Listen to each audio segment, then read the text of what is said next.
Next up, the game between the Cougars and the Bearcats as Houston looks to remain atop the AAC. They beat Tulane on Wednesday. Head coach Kelvin Sampson, I'm distracted by Tim taking a sip of something there. Tim, I'm thinking it's orange juice this early in the morning, right? Maybe, maybe not. Maybe not. It is a Sunday morning after all. Very Florida of you to have a mimosa first thing in the morning. Kelvin Sampson said his team are what they are. They've got good shooters, but they play with a boot on, and they're one of the best defensive teams in the country in terms of points allowed. So the Cougars giving 6 points here with the total at 132 and a hook. So what's the approach for you here, Tim?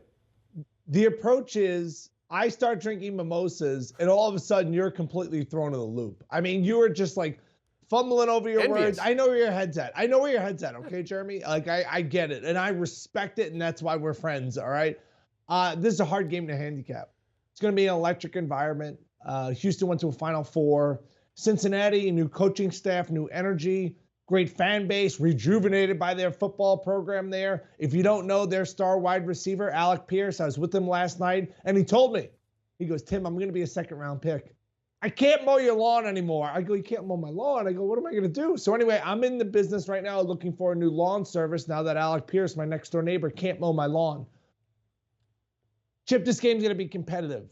I don't think Cincinnati's going to win. I repeat, they're not going to win this game. So this is one of my weird bet Houston on the money line, but only bet them in a parlay. I did this yesterday with Purdue, and it actually worked in my favor because they won against Michigan, but they did not cover. And why do you put it in a money line parlay? Because then you only have a fixed amount of money that you could lose, and I think it's a winner. So that way you just wipe away one of those games. Cincinnati's trying to get in the tournament. This would be a signature win for them, but balance right now for Houston. You know, they got 5 guys that are averaging in double figures, 7 guys average 8 points or more. The Texas Tech transfer, Kyler Edwards, he's been really good. He's averaging a career high 14 points. This is going to be one of those games that goes right down to the wire. I think the Cougars pull it out, but I wouldn't lay the points, Chip.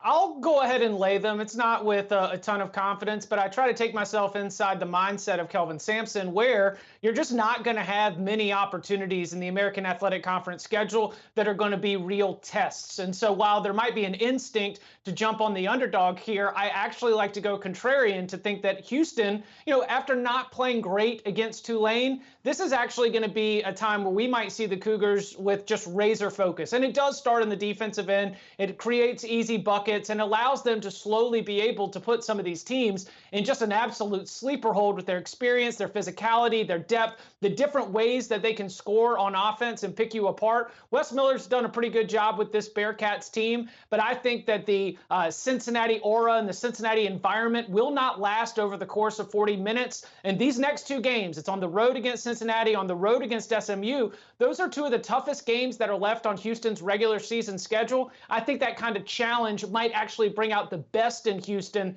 So I'm going to go ahead and lay those points. I think the line might be a little bit too small for a team that has the kind of ceiling that Houston does, in my opinion, which is a national championship.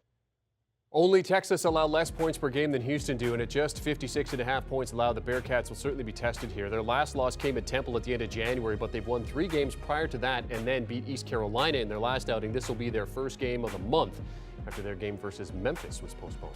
Do you want a sports network that delivers everything that matters about the game? The highlights, the picks, the instant analysis, no yelling, no fake debates, no politics. Hit the subscribe button and never miss a moment.